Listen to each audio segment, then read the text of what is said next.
Hi, welcome to Big Sexy Chat. I'm Chrystal. I'm Merf. We're just two rad fatties sitting around, Chewing the fat. Twice a month we'll be chatting about current events, Hot topics. sex toys, fat politics, fat community, cannabis, CBD, you name it, we're going to talk about it. We are very excited to have you a part of our community. Welcome and enjoy. Hi, welcome to Big Sexy Chat. My name's Chrystal, and I'm here with my fabulous co-host, Merf. Say hi. Hi. Wait. You're not Chrystal. Oh, I'm not. No. I'm not. I'm Asherlee. You're right. I'm not Chrystal. Chrystal is out today because she's got some stuff she's got to deal with. So you and I are going to play. Ooh, that's dangerous. This never works out well for the audience. They're going to love it. It's fantastic. This is a very serious episode. Yes. We're very serious people, Merf. Incredibly serious. Very serious. I'm probably the most serious. The mostest. At this age, I just don't think that I'm accustomed to a life less than serious. I can't Parker Posey. I can't do it. Oh, I can do the what is that she says? Piper. Oh, sorry. No. Piper. No. Hurry the best. Oh, it's so good. All right. So welcome to Big Sexy Chat. Hey, Asherlee. Thanks for filling in for Chrystal. I know that there's a lot going on, but we're helping out and always, always there to lend an ear. And we get that kind of stuff happens. And the great thing is that we are a trio and can step in and help the others out when other stuff's happening. That's what's great about Frepples, right? That's right. Can't be everything for everybody. It's fine. I got you. You got me. She got we. It's cool. All good. So today we are going to talk about a couple things. One, I want to talk about this talk that you gave. I want to talk about your talk. Talk about your talk. And then I know there's some stuff you wanted to talk about. Yeah. Which was? We want to talk about your cuddle cottage. Sorry. Your cuddle college. I was PhD in cuddling. That's right. And the process of all of that, I think, if we can go into your coaching, that would be really cool. Okay. And then another cool thing is the Pacific Northwest Fat Friendly Medical Directory that's being created. Yeah. So there's lots of things to talk about. Fun things. Yeah. They're very serious, actually. This is just, we're going to take very serious things and make them not so serious. The existential dread has set in. So right now, we're just going to delulu and make it churlulu. Right. Absolutely. There's only so much weight I can hold. My bones are tired. Real. I need some Shelly because there's just too much right now. Yeah. So yeah. So be silly with her. Which one do you want to start with first? How about you go, I go, you go. Okay, that sounds good. All right. So I was invited to speak at a federally qualified health center that covers a large portion of the Bay Area and a little bit into Sacramento services for medical, behavioral health, all low income. And they have just joined basically as became a larger company, because they joined forces. Basically, they were two different federally qualified health centers and they became one. And that's happening a lot right now because healthcare is consolidating. Because it has to. Yeah. And that's like what's happening. That's so terrible. So, but they're both two great organizations. They're working things out. Everything's been great. So they asked me to come and speak to their staff in their series on humility for different cultural things. So cultural humility series come talk about your experience, talk on a topic, whatever it may be. So I was invited to come speak about fat liberation. That's crazy. So the fact that you had, first of all, that you got invited to speak at this is so cool. Congratulations. Thank you. But then the fact that you managed to sneak fat liberation into this, I Yeah. love. That's real good. So like how did you talk to them about it ahead of time? Like No, how did you? so this came about because I'm in a leadership cohort right now, and I became really good friends, and she's in my local cohort because we're in the same region, um, and she has a job very similar to mine, and so she basically was going with me on a trip down to the seminar, and I was fat shamed on an airline, and she got to see that process happen. And she asked me about it. And so it kind of became this discussion. Well, then on the way back, it happened again. And she was just like, we got to have this talk. Like, what is happening? And I was like, this is a completely normal experience for someone that looks like me.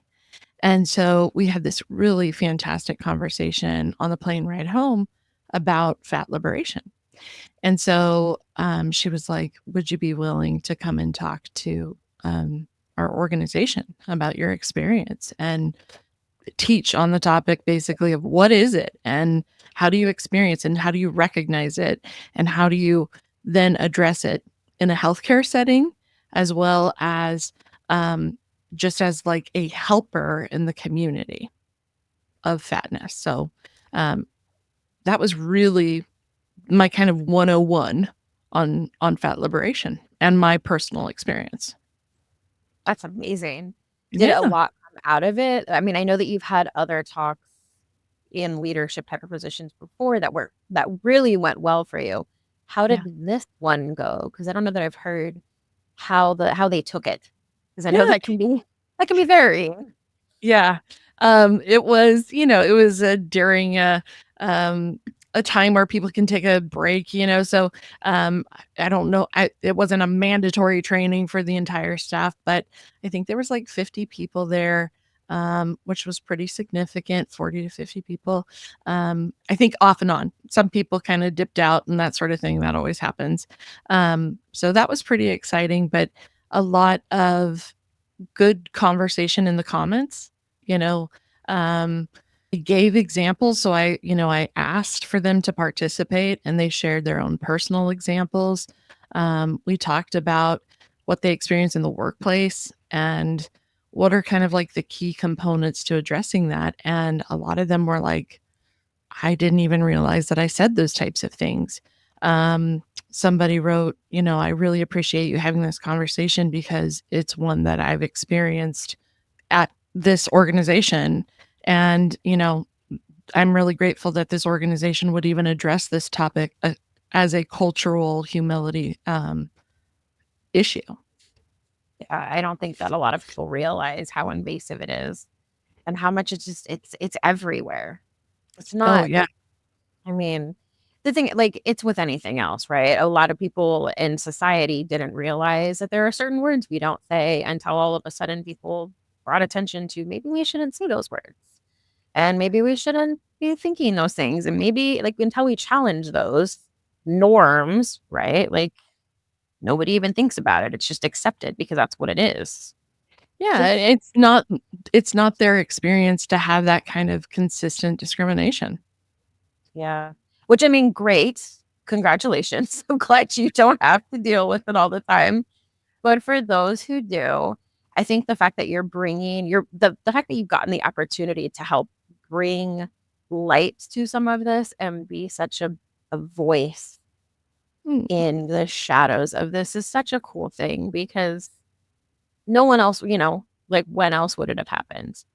yeah. Maybe somebody would have said something. And I know that there are areas where more and more people are starting to speak up and speak out about it, but it's hard. And there's a Abs- lot of shame and there's stigma and there's, I mean, it's still, and it's everywhere in every profession across everywhere. yeah. And the interesting thing is that when people don't feel like, oh, I didn't experience that, it's like, that's fine. You don't have to experience it, but you need to acknowledge that that has happened for somebody else and that that is their experience of it. And a lot of that kind of goes back to impact versus intent. Yeah. Like, doesn't matter if you didn't intend to do something, you still created an impact. And you have to acknowledge that that has happened. Yeah. Well, and it's hard, nobody wants to be in trouble. Nobody likes feeling like they did something wrong. And owning up to that really is such a basis for growth and understanding of not just other people, but ourselves. Speaking of like intent and all of that, this made me wonder, like, what, because I know therapists that I've acted with, and I know things that I wish that therapists would do differently, but I also haven't experienced a ton of it professionally. What do you think that if you could talk to every therapist in the country, what would you want them to know about fat liberation, and what would you want them to do differently? Like in all of these things, like in all of these talks, what's the thing that you'd want them to do? Asherlee, how much time do we have? Like, As much as you yeah, want to. I would say like the key things that I would want them to take away is that everybody's body should just be accepted. Like we need to make things accessible to everyone. And why are we resisting that? And if you are resisting that, I really want you to think about that, because what does it matter? Like, me existing should not impact you existing, in any sort of way related to my size or your size. So that's what I want them to like really impart on their clientele, is that everybody has worth. There's no reason for us to, you know, perpetuate this idea of like, oh, well, you're keeping your schedule. That's great. You're, exercising, kind of a lot, but not really addressing the topic, or, um, you know, maybe listening to somebody talk down about their body in session and not stopping the session and addressing it. There's a lot of things that, especially some of the older therapists, they've gone through diet culture. They say and do things that are not so great. So I was thinking about that. I was thinking about religious counselors. Like, those folks, look at things a lot differently too. And so it's hard to say like these are the things that the therapists really need to take away about fat liberation, because it's like a human right. Like, we should all be able to just exist. That part. That was like a long-winded, like, but that's really what I want to impart. Like, there's little things, there's nuanced things, but that's the thing. Pay attention to the fact that everybody deserves to have a body. Yeah, well, and exist in their body as they are. And sure, it's okay if people want to improve, but that doesn't have to look the same for everybody. And Right. improvement doesn't have to mean a smaller body. Improvement can mean loving the body you're in, understanding the body you're in, accepting the body you're in. I mean, a That lot right of there. us, right? It takes so much. There is, the world is heavy, right? There is so much going on all the time right now. And there are Yeah. so many, first of all, there are so many people to hate already. We have to hate ourselves too. It just Exactly. feels like too much. It's too much. But That's like it. it's just too much. Like Yeah. like we're told to do all these things, right? We have to love ourselves, but work on ourselves constantly. We have to accept ourselves, but ourselves are never really great enough.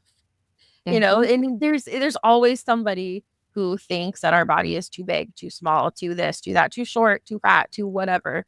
Your face isn't right. Your lips aren't perfect. Your boobs aren't big enough. Your ass isn't round enough. Your thighs are too big. Oh my god, your feet don't touch. Oh my god, your arm jiggles. Big Right. round belly. I mean, it's just constant. There's always this constant noise. Mhm. And we all have bodies. They don't have to be perfect. They don't have to be anything other than exactly what they are. I hate that we can't just we have spent so much time and so much money and so much energy trying to fix something that isn't even broken. Yeah.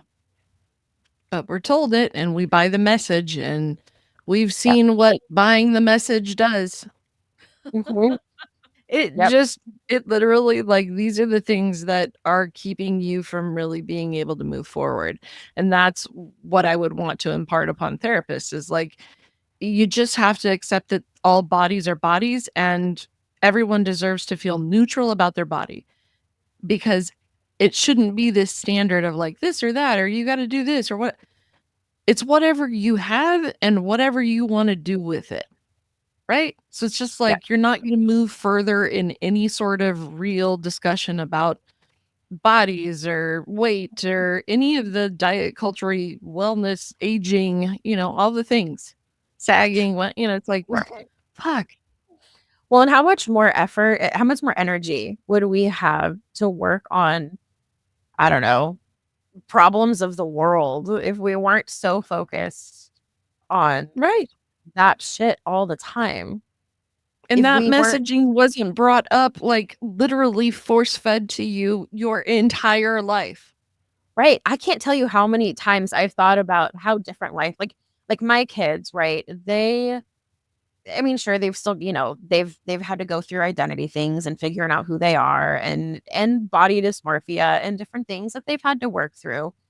But it hasn't been this like all-encompassing thing. Their size hasn't mattered for them.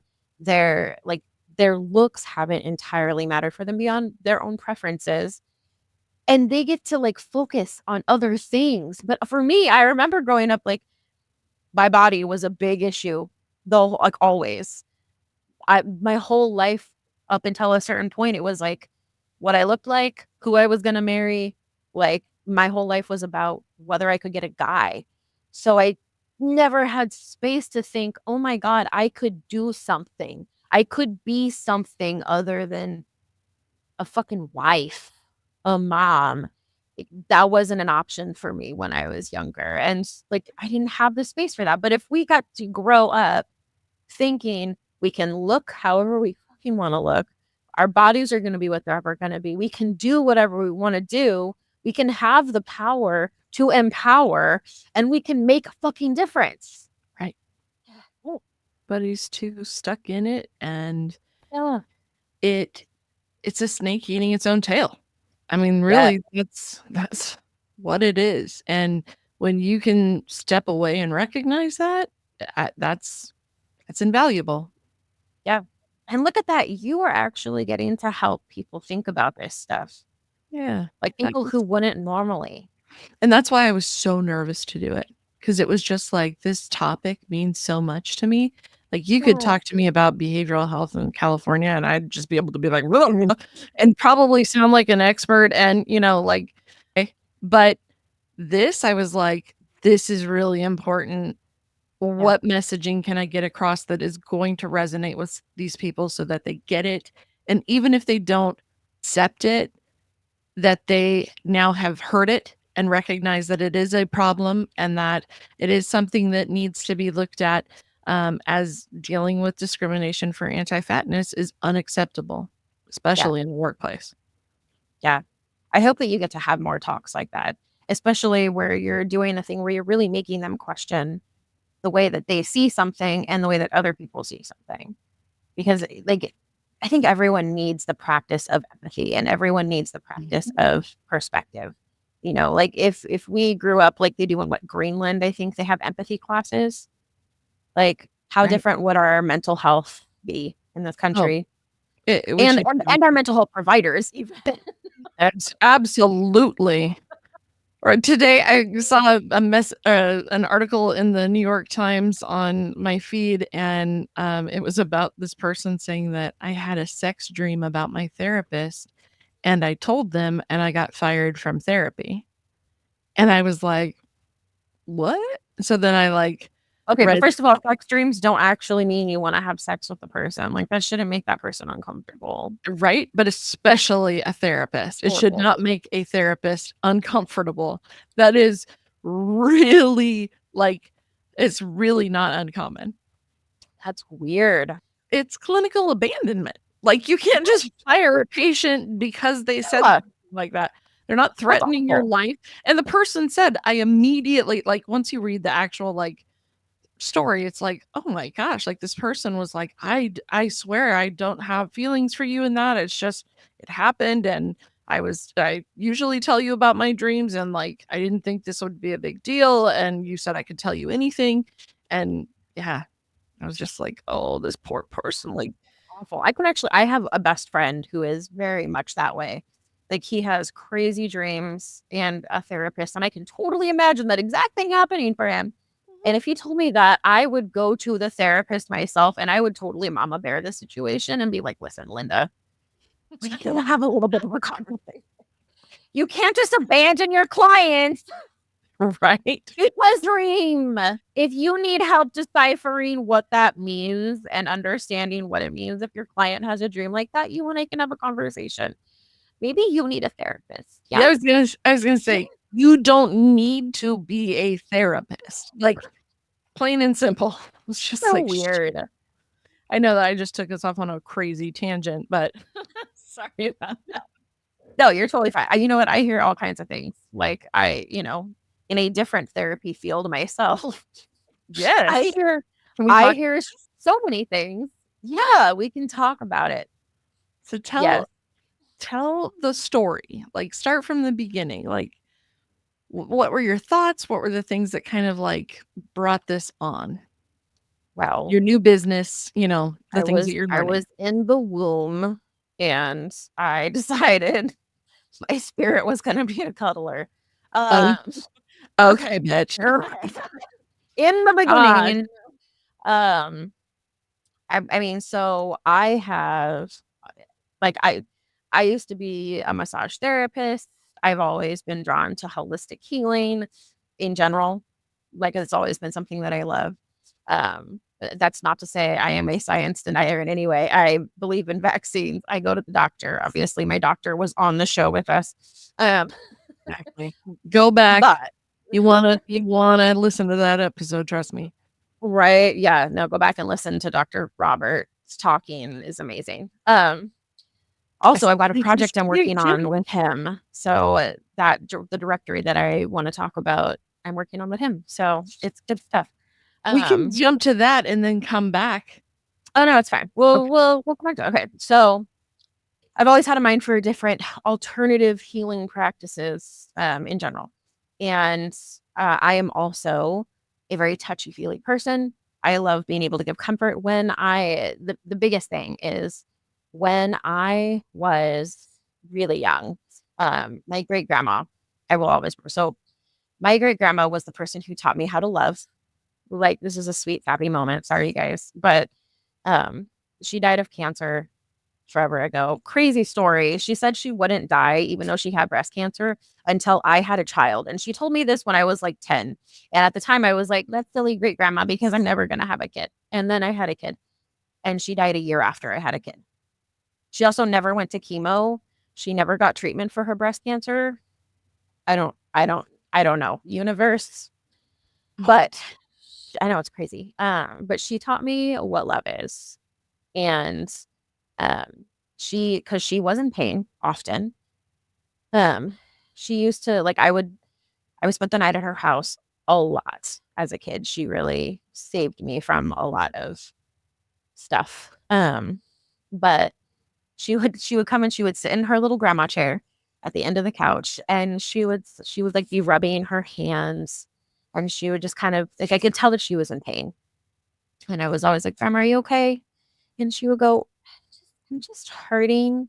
You know, your touch is always really healing and makes me feel so much better. Do you think you could just hold my hand and rub my hand? And I mean, it was like the same conversation. And it was like it would happen brand new every time, but I still did it. And so I would hold her hand and I would rub her hand. And she told me that if I would just picture lights, like this white light, that it would help her feel better. And they did. So I would like picture this white light. I know this is kind of a tangent, but this is how it started. I started helping my grandma feel better just through touch as a child. And then as I got older, I learned that touch is really important. It's also something that our society is deprived of. 60% of the population is touch deprived. So as I got older, I did a lot of things, but I got tired of doing things for other people. I did a lot. Yes. I did a lot for other people. Always working for other Yes. people, never feeling like I was making a difference. I would be in tears at the end of every day, just being like, I'm not making a difference. I've been a manager. I've worked in compliance. I've I've been a nonprofit CFO. Like I've done a lot of things, and none of them made me happy because I was doing these things for other people, but I was never making a difference. I was never making an impact. I was never healing anybody. I was never helping anybody in the way that I wanted to, in the way that felt like me. And so COVID hit and a couple of years went by, and I kept thinking about the idea that cuddle therapy could work for me. Like this could be a thing that would really be me. Like it felt like a way that maybe I could do something, but it seemed so silly, right? Because it's cuddling. Like, who's really gonna go see a cuddle therapist? And like, is that even really a thing? So after a bunch of research, I discovered it's totally a real thing. And I went to school for it. I became an internationally accredited cuddle therapist, studying through Cuddle Professionals International, which is based out of the UK. They are wonderful. So if anybody hears this and also is interested in becoming a cuddle therapist, Cuddle Professionals International. Um, and I learned so much from them. I mean, I learned not just things that I already knew to some extent, but that I really got to dive into. I mean, just the chemicals like is released through cuddling and through touching, the right ways to cuddle and touch somebody. Trauma informed care. I went through a bunch of different training for that because I wanted to make sure that what I was doing was trauma informed and I was actually paying attention to my clients and what they needed and able to help uphold boundaries, clarify boundaries, help people communicate, their own personal boundaries and consent. I mean, there's so many things that go into it. But I learned all that through them. I started a business and yeah, I mean, that's the really, really long story on how I became a little therapist. Oh my gosh. That's why I wanted you to share it as like a full story. I didn't know the grandma part. That was really awesome. I wrote a whole thing about it actually. I should probably share it more often, but I don't. But yeah. Yeah, you should. Yeah. Yeah. So yeah, So cuddle therapist. cuddle therapist, tell me Mhm. what a standard session may look like. Like you're setting up an appointment. Like what does that look like? Yeah. Well, so it depends on the client and where I get where the client comes from. Okay. So I've had some really interesting experiences as a cuddle therapist. Now Maybe we should talk about those. I was gonna say now we're getting dangerous. So the way that a session should look and does look when it's run the right way with the right people. Um, a client reaches out via either one of the networking accesses or my website. We do a discovery call. So I spend about half an hour talking to the client about what their needs are, if they have any trauma that I should be aware of, any boundaries that need to make sure, like, I've got clients who maybe don't want their neck touched. I've got clients who they don't want their head touched. I've got clients who specifically can only be touched on their stomach. Just different things. I want to make sure that I understand a client's boundaries ahead of time. We talk about environment because I make sure that my space is very welcoming and accommodating and inclusive to everybody. So we talk about whether they like it hot, cold, what specific temperature they like, what kind of music they like, because I have sound, I have music playing all the time, unless they just want to talk. Can we just say, go check out the website, because the pictures that you have of this cottage, I just want to lay in on like a 68, 69-degree day with a little breeze, just chill. Oh, it's you got it. What's the website? So good. We built this cottage from the ground up with pallets, full on labor of love. And everybody who walks inside, every single person has talked about how comfortable it feels, how warm and inviting it feels. Like, it's just comfy. The whole back wall. So like a full 8 feet of this cottage that I built was meant to house a big fig mattress, because I wanted something that was going to fit every body, and nobody does it like Big Fig. Oh, Sure. So I reached out to Big Fig. They were amazing. They hooked it up. And so we have the whole back of the cottage is a Big Fig.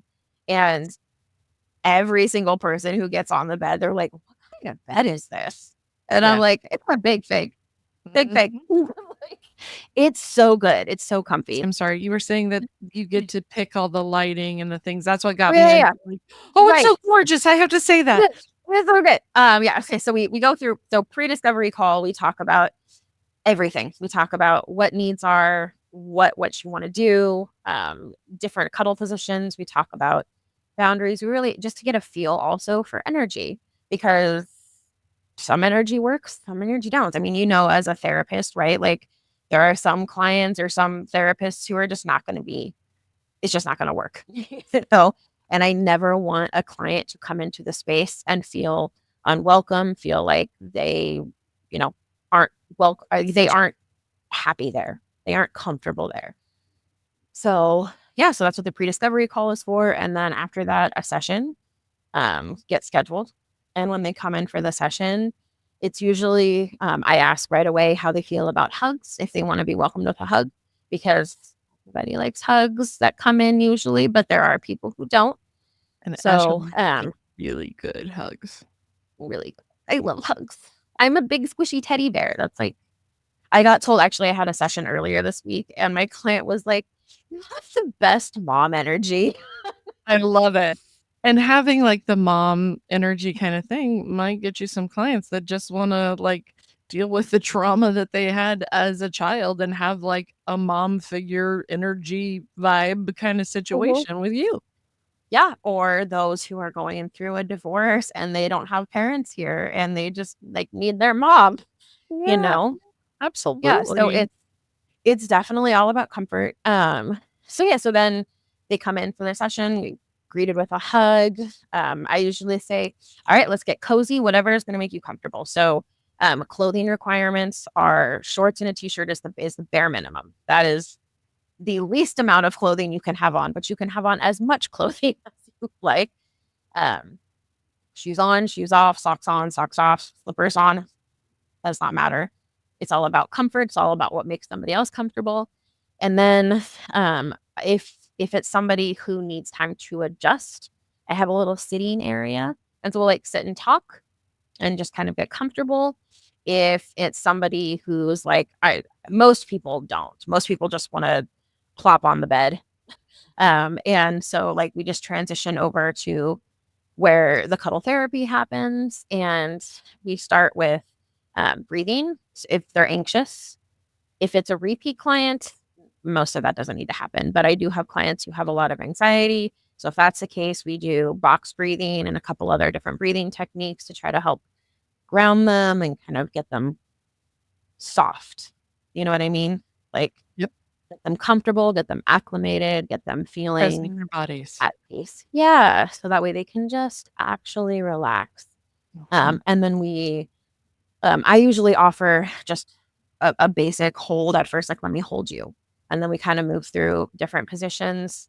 Some clients want like a weighted blanket situation. So they like have more of my body kind of holding them there. Some people want to just, spoon, big spoon, little spoon. I do a lot of, I also have I do facial massage on people since I used to do massage. Um, so like I have people like lay, kind of on their backs towards me, and then I do the facial massage and shoulder massage. It really just depends on the clients. Every session is a little bit different. I have clients who just want to be held and talk. I have clients who just want to not talk and be held. I've had a lot of different experiences, but every session is different. There has not been a single thing that I can be like, this is what all sessions look like, because every single thing is about the client and what is going to make them comfortable and what they need. So some of them is just about letting them vent about the day and just being in a space. It's being a space to listen. My job is I'm not like other therapists, so my job is not to give guidance. At least that part of my job. But it is to be present and comfort and nurture and heal through touch. Awesome. It's awesome. And like you mentioned, so needed. Like, can you imagine if these alpha bros, actually had cuddle intimacy? Like real, like cuddle intimacy. It would not be the situation that any of us are in. There's no intimacy. And I think that's the kind of, and when I say intimacy, I know people are like, oh, sex. Not talking about sex. We're going to say very, very emphatically, this is not sex. This is platonic, fully platonic, exclusively platonic cuddling. Yes. There is nothing sexual about my cuddle therapy business. Exactly. Wait, River Rose Cuddle Cottage is specifically platonic.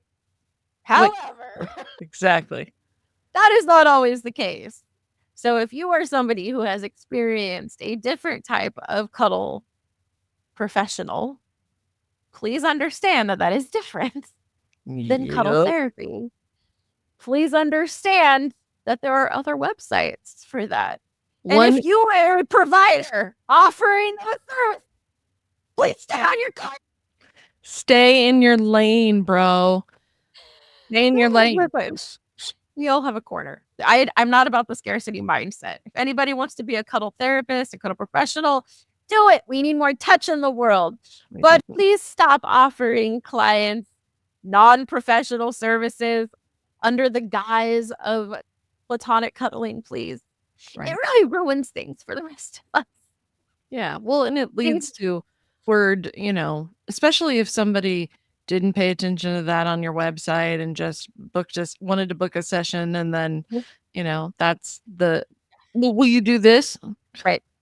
Yeah. Or the first, I definitely had within the first 10 minutes. So can we have sex? Platonic.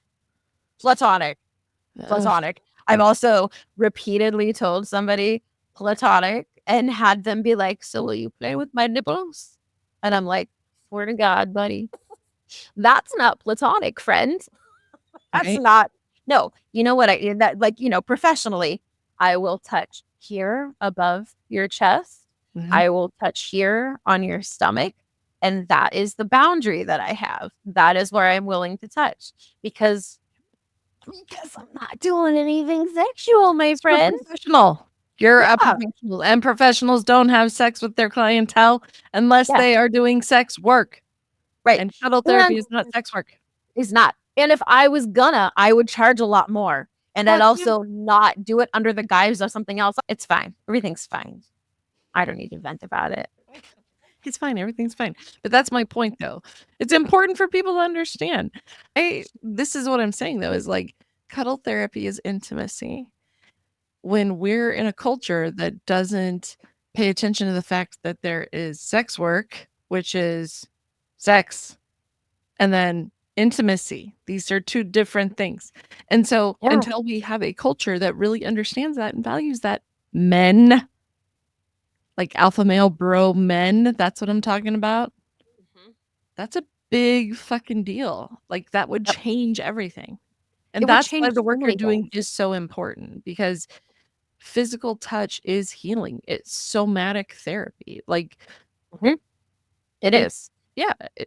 Well, and it's needed. Like it's so, even just the simplest form of it Yeah. is so needed. We have this built-in, this is the thing about it. We have this built-in superpower that can actually help us release endorphins, help us release oxytocin, help us release, like, our brains react to the touch of another person, not just our own touch, but yes, we can help create some stimulus for ourselves, and we can help do some triggers through our own self massage and other stuff. However, it is not the same when another person touches you. It helps release so many good, happy things. And right now, there's so much shit happening that we need every little bit of good we can get.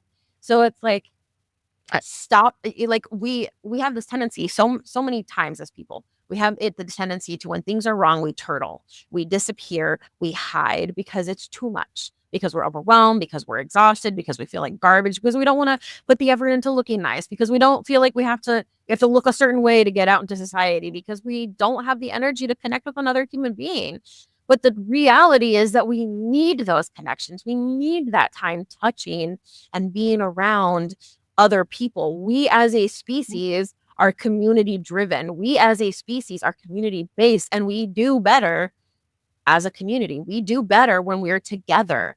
I mean, there's reasons why, broken heart syndrome is an actual thing and people die from it. People die from loneliness all the time, Yeah. not Well, just elderly people. babies in their first couple days, if they don't have physical touch, can die.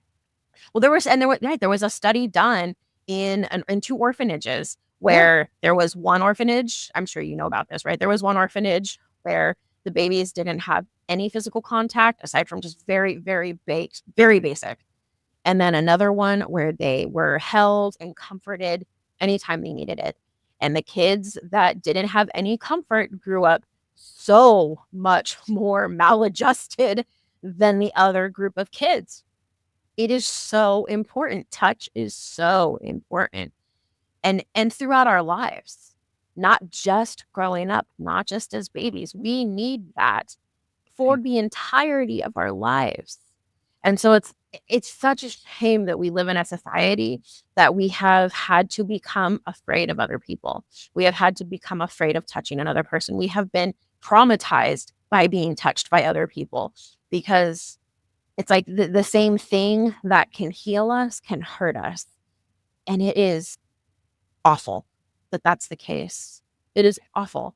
But I mean, that's why I'm doing what I want, why I'm trying to do this, because I believe that we can heal those things. I believe that we can heal those traumas, and we can heal those bonds, and we can help make that better.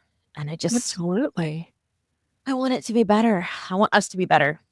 Well, and I think as a culture, when we really do focus on intimacy and engagement and connection, like you were talking, we become a different society. Yep. I also want you to be able to talk a little bit, if you're willing to, about your counseling stuff. Yes. I have some really great friends. I've always loved helping people, right? Obviously, I believe in all kinds of alternative things. I actually went to school for psychology, like, but unfortunately, like, you need more than an associate to become a counselor, and I didn't have the time to become a counselor because of children and life, and I was also going through a really abusive marriage at the time, so it wasn't great. But I have that heart still. So I've always loved being able to help people, and beyond just physical touch. Um, I I have some really great friends who have been encouraging me, some of them for a couple of years, some of them more recently, and they suggested that I become a relationship coach. Now, as somebody who has had a lot of different relationships in her life, and a lot of different experiences, and a lot of times that I wish somebody was out there to help coach me through it. Um, it seemed like something that I could realistically help people with. And I've successfully done so for some friends. And I've definitely done so for some family over the years. And I love it. So I decided I wanted to start doing it. So I started taking courses through IAP Career College to get my relationship coaching certification. So that way I can add relationship coach to my offerings. So it's not just about physical touch and physical healing, but I also get to do like heart coaching on helping heal through relationship building. And I love that. I'm so excited about that. Because man, seeing people happy makes me happy. You know, like I want my friends to be happy. I want people to have healthy, loving relationships. Yes. And not yes, but not even just like with your partner, with your family, with your freaking with your neighbor, with your neighbor, with yourself. Bitch. I was just, you know what? Earlier today, I was doing a little me time and it was amazing. Literally. Okay. What's the me Oh, time? Because oh, self-care is good. vital. If you can give anyone a tip, we got to go. Yeah. So it was very stereotypical me time today. And then you know what? I don't even care. I don't care that it's cliche because it feels good. Okay. Okay. Yeah. I'd like to say that it was just like a bunch of masturbation since we're doing big sexy chat, but it's not what it was. But Well, kind of I don't know. disappointed, but okay. I'm sorry. That's tonight. Jeez. No, I I put on those like gel eye pads, and then I have this like heat pack that you put on your eyes, and I put heat pack on top of that. And then I have this Bluetooth eye mask, and I put that on top of all of that, and had this Bluetooth eye mask. yeah. So it's like a sleep mask, you know, but like a sleep mask, but it's got little bone conducting headphones in the ear area. Oh, So like it just like it like covers your ear and you can hear only you can hear it. So like your partner can't hear it. Or whoever else is in bed. Can't hear anything you're listening to, which is, you know, fun. But it's a very relaxing. So like I had meditation music going and I had it was like a blanket on my eyes. yeah. He was talking to me for 20 minutes. It was so good. I'm just thinking of that 3 layers there. I'm just like, oh yeah, that sounds really nice. Those heat things, those little, oh my God. So good. I was like, oh, it's like a little blanket. It was just like having just over my eyes. Just They were part of our staff's goodie bags on Aw. our Christmas. Yeah. Because we were just like, those are really so so comforting. You put them on and it's like, right. I love that. I have I have like heated stones, like hot stones for that kind of stuff in the cottage. Not for eyes because you don't want to burn anybody, but like I have like a pad that I put and then the stones go on it just to add some warmth. yeah. I love everything that makes you feel warm and cozy and relaxed. And I want that for myself too. Yeah. I want fuzzy blankets. I want to be warm and cozy and relaxed. I also want to feel like the world is not on fire. That'd be amazing. Exactly. The Lulu is Tralulu. I get it. The existential dread is exhausting. And so it's like any ability to do whatever brings you some amount of joy, as long as you ain't hurting yourself, somebody else, or animals, or whatever, like we're good. Right. Yeah. And Do that's kind of whatever. where I draw the line too. I'm like, just don't hurt anybody or anything, please. Yeah. And like, I Get know. down with yourself. But my aunt used to say, "Get down with your own bad self." And I was like, I never really got it. Like, I loved her attitude, but then, like, as I like realized, like, get down with your own bad self, like, covers a lot of shit. Yeah, it do. Right. So maybe don't get down that much. Like, follow the fun. Yeah. You know? Exactly. Yeah. Every now and then. I think we all need time to just care for ourselves a little bit. And, Yeah. Like, yeah. we all have to experience that differently. And that's one of the things, like, when we talk about like coping skills right now, some people have used every coping skill they have. Like, it's just not enough. And as a therapist during this time, I have a very small caseload. But all the people in my life that are caregivers, and have to deal with this sort of filling your own cup sort of thing. Oh Hard. my gosh. Yeah. Like, Hard. they're calling crisis. Some of them are Yeah. calling crisis because it's just, I've had It's such hard. a horrible day. I just can't, and need somebody to walk me through the moment. And that's fair. Everybody needs that. And we have Yep. to fill our own cup too. And we're healers and we're caregivers. And it's so hard to do. It's so hard to do. And then when you have something I've had most of my clients at this point are just, the world is a mess. I've had clients leave the country because they're just done.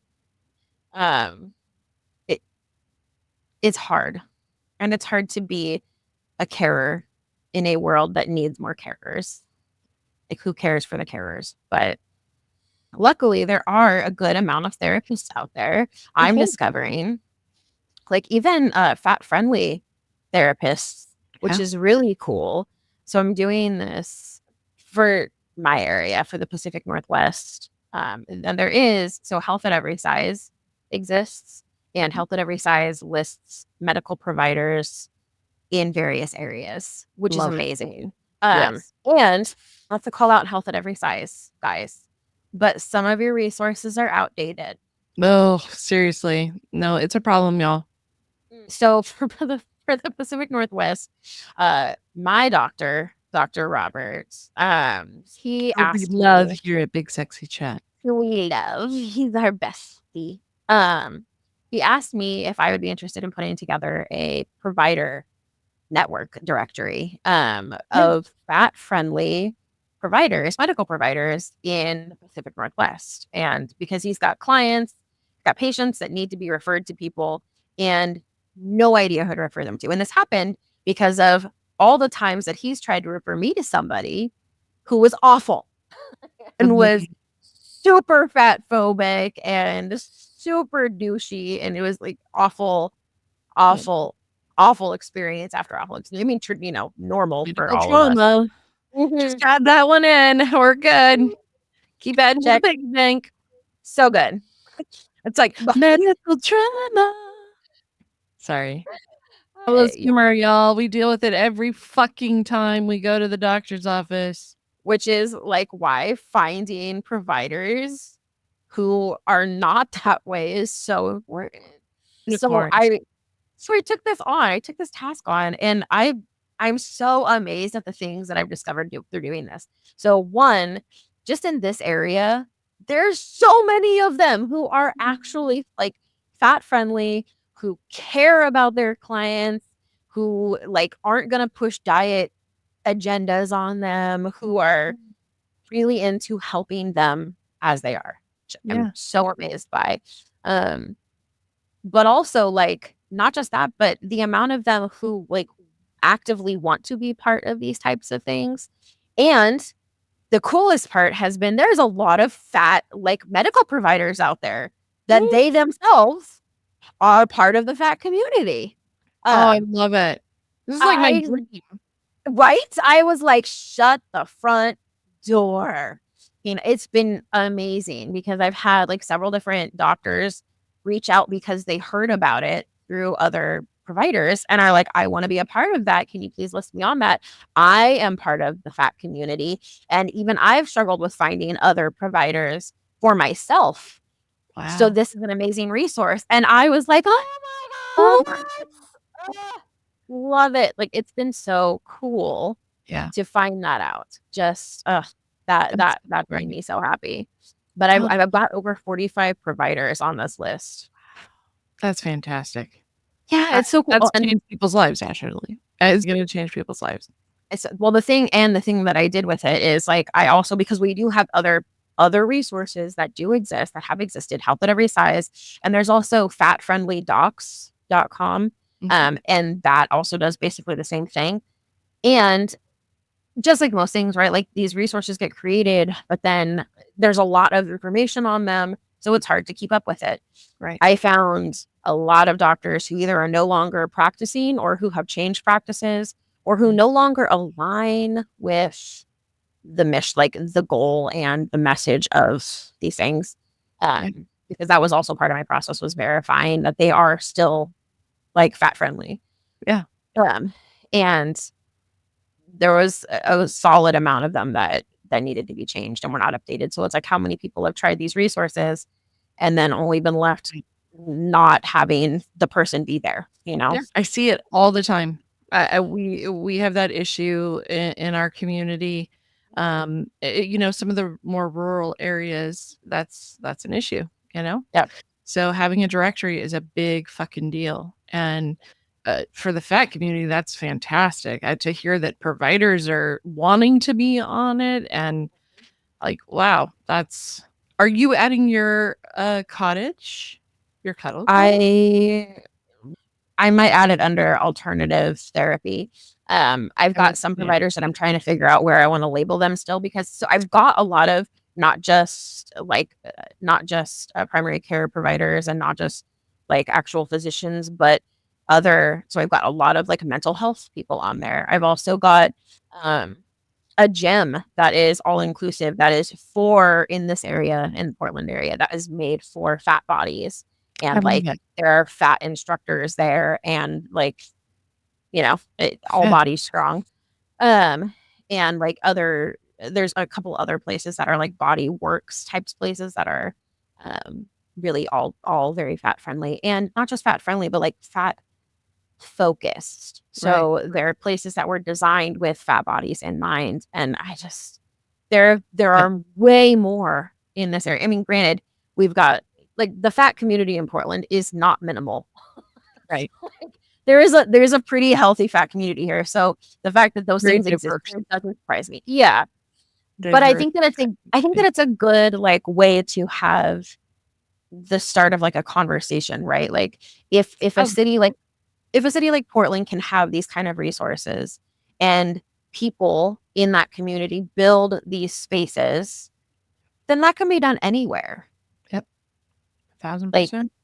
Everybody could start a directory in their community. You just got to spend, it's a lot of tedious time, and you got to really make sure that provider, you know, has those ethics, has that belief set. Like it's a big deal. Yeah. But also like the fat providers themselves, like any fat person out there could and is like, you know, and going, I could be a whatever provider.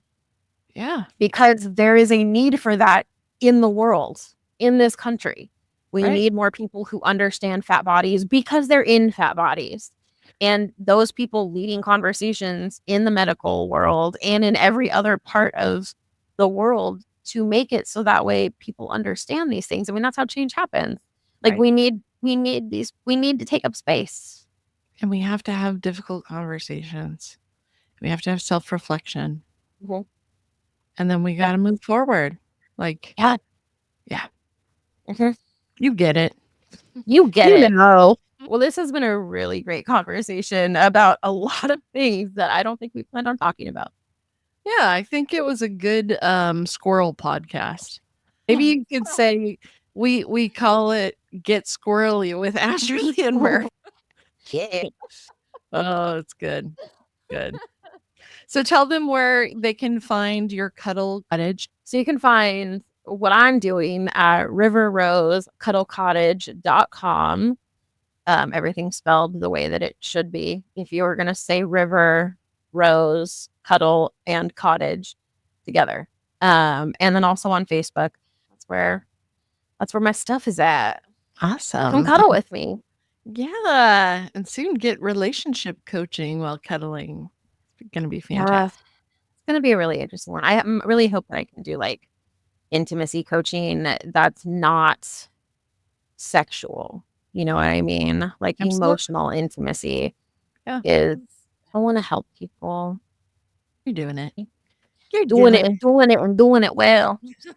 All right, you can find us at Big Sexy Chat on all the socials. If you want to email us, where do you email us, Asherlee?